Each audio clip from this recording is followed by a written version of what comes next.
Bu taom uchun o'qlovda xamir yoyib o'tirishingiz shart emas. Qisir nachinkasi juda ham mazali chiqadigan noodatiy ko'rinishdagi ko'k somsa.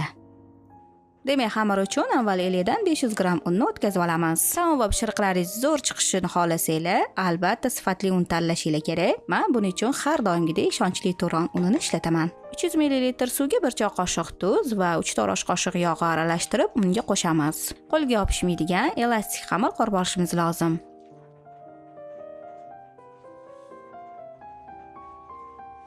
Ushbu xamirdan bir xil 12 ta zuvolachalarni yasab olamiz.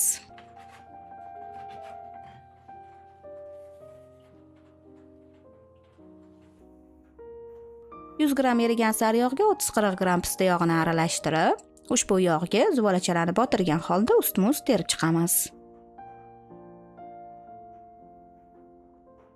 Uni ustini yopib, yarim soatga xonada tinishi uchun qoldirishimiz kerak. Bu orada nachinka tayyorlab turishimiz mumkin. 1 kilogram yaxshilab yuvib to'g'ralgan ismalog'ga 2 ta mayda to'g'ralgan piyozni qo'shamiz. Nachinkamiz yana ham mazali chiqishi uchun men sifatli va juda ham mazali lattikoni pishloq va brinzasidan foydalanaman. O'zimizning milliy brend barcha mahsulotlari bir-biridan mazali chiqyapti.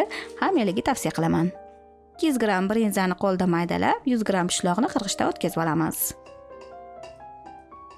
2 osh qoshiq o'simlik yog'i, tabga ko'ra tuz va murchni ham qo'shib, nachinkani aralashtiramiz. Shu bilan nachinkamiz tayyor. Endi tingan sariyog'li xamirlarni qo'lda xuddi videoda ko'rsatganimdek, o'rtadan boshlab yupqa qilib sekin ochib olamiz. Ehtiyotkorlik bilan tortib yoysanglar, xamir tezroq ochiladi. Xamir ustiga nomiga sariyog' surib, bir chetiga nachinka solamiz. So'ng ikki chetini bukib, somsani mana shunaqa ko'rinishda o'rab olishimiz kerak bo'ladi. Buni endi pishiriq qog'oz solingan listga taxlab, ustiga tuxum, xohishga ko'ra kunjut va qora sedini sepamiz. Somsamiz oldindan 200 darajada qizib turgan duxovkada ustilari chiroyli qizargunicha taxminan 40-45 daqiqa pishiriladi. Mana juda ham mazali yeguligimiz pishib chiqdi. Buni qisir-qisirligini aytmaysizlarmi? Rosa yeyishlaydi.